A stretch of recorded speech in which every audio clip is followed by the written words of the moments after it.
You know, this episode of MASH stands out for me as probably the best Jamie Farr episode of the whole series. We'll get into that in a second. Not because he gets married, but how he finds out he's getting married is a classic. Probably one of the funniest scenes of 1970s comedy. Now, this episode, season 3, episode 6 of MASH, is called Springtime. Originally broadcast October 15, 1974. Written by Linda Bloodworth and Mary Kay Place, that great team. And Mary Kay, of course, plays a guest role as a woman that Radar has in his sights. And directed by Don Weiss. Now, it's spring at the 477 and love is in the air. Klinger wants to marry his girl back in Toledo, while Radar falls for a nurse. Meanwhile, a grateful soldier won't stop protecting Hawkeye. Now, the lead up to Klinger finding out he's getting married is very interesting. It's all about timing. Radar brings him a letter, and this is after Burns and Margaret Houlihan are basically doing a love, a love picnic, saying we are, we're glad we are the few and not of the many. That's bad enough. But Houlihan sees Klinger down the tree road, and he's in a Gone with the Wind outfit. So when Radar shows up, he said, I may have seen through the letter and apologizes. Klinger finds out that his wife-to-be wants to marry him, and yee-hoo, ha-ha! He bounds down the hill just like a spring glade. Probably, ha-ha! And you could hear like 3 or 4 ha-has. So Jamie Farr hit it out of the park in this episode. Surprised he never got a Best Supporting Actor nomination. Now, there's a lot going on in this episode. To many, almost too much. It's hard to say whether it's an A story or a B story, or just a bunch of relatively equal stories, so I'm not going to, people are not going to try. According to MASH477TV.com. Hawkeye is a guardian angel in the former grateful Marine named Lyle. Alex Karras before Blazing Saddles. And Klinger eventually gets married to Laverne with the help of Radar, Father Mulcahy, and Colonel Blake. Radar eventually falls in lovely Lieutenant Simmons, and is also a wounded soldier with a cat. With all that going on, surprising or perhaps not surprising, how little Trapper has to do in this episode. He's not really involved in any of the storylines, but it pops up in all of them. Even Father Mulcahy is given more to do. He plays a part in both Hawkeye and the Klinger storylines. Margaret and Frank stand around and shout, infuriated at everything they see. Frank is also twirled around in the air by Lyle. Now, Raider's storyline is vaguely reminiscent of Love Story from season 1, only it ends on a happier note. In that episode, Raider tries to appear cultured to attract the attention of a sophisticated nurse, but ends up being bored by her. Ah, Bach.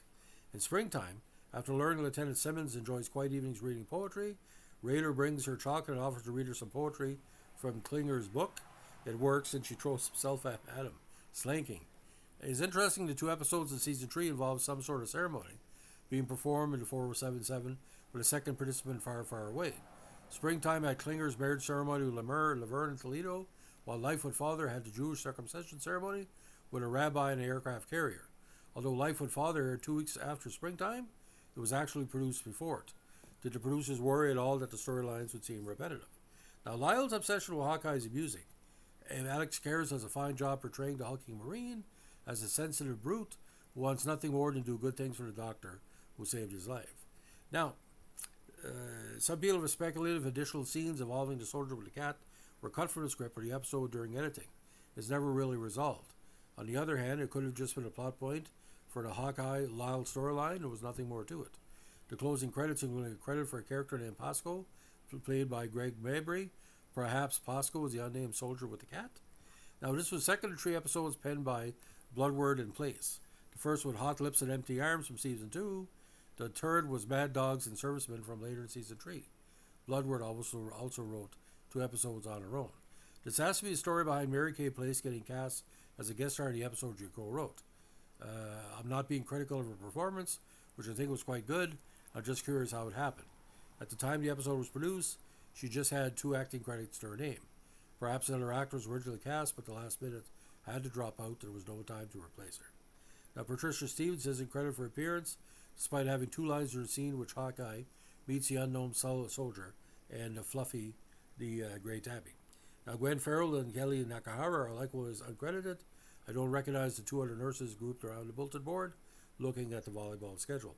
Now, thank you to MASH477TV.com for the use of their assessment.